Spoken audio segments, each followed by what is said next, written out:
our top story, absolutely horrific. A mother and her 2-year-old son killed in a two-vehicle crash. The father is in critical condition. Our Tammy Sutherland live at the scene right now, which is at Mavis and Burnhamthorpe. And this is quite the scene, Tammy. It is. The scene is absolutely just horrific here, Melanie. And of course, now that we're learning even more about the victims involved, it makes it even worse. So we do know that car pressed up against the fence there, that is absolutely mangled. That is the vehicle where 3 victims were in.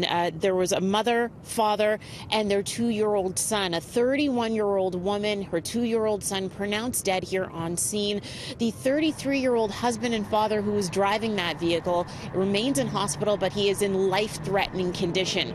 Police also updating us, telling us that there is an 18-year-old male who's in custody. He was the sole occupant of a Hyundai that was traveling northbound here on Mavis Road at the time of the crash. We don't know what the charges are at this point, but we do know that he is in non-life-threatening condition, that he will survive.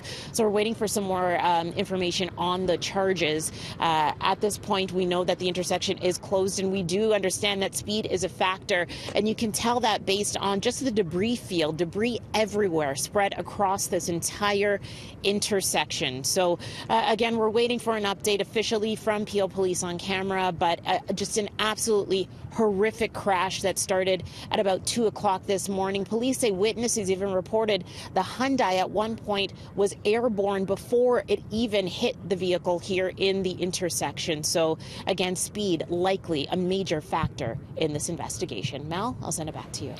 All right, Tammy, thank you so much for that. And we are also following another deadly crash that happened yesterday on the 407. 2 people killed. The 407 has since reopened, but have a look at this.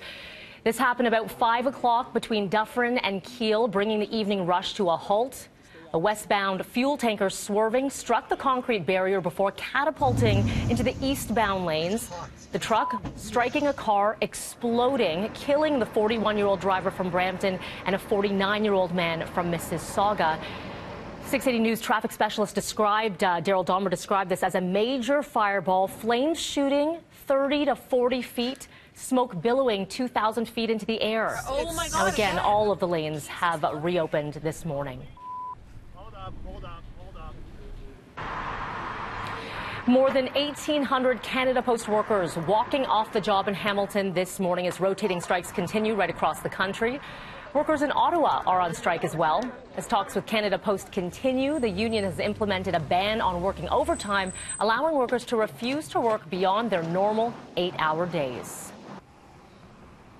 Well, one of the flight recorders from the crashed Lion Air jet has been recovered from the Java Sea. Indonesian TV actually showing these divers here bringing the recorder to a boat. They found it by following pinger locators and reportedly dug it out of mud and debris. It is hoped that this recorder will provide answers as to why the Boeing 737 MAX 8 went down on Monday, killing all 189 people on board. The jet, which had been in service for just 2 months, crashed only 13 minutes after taking off from the Jakarta airport.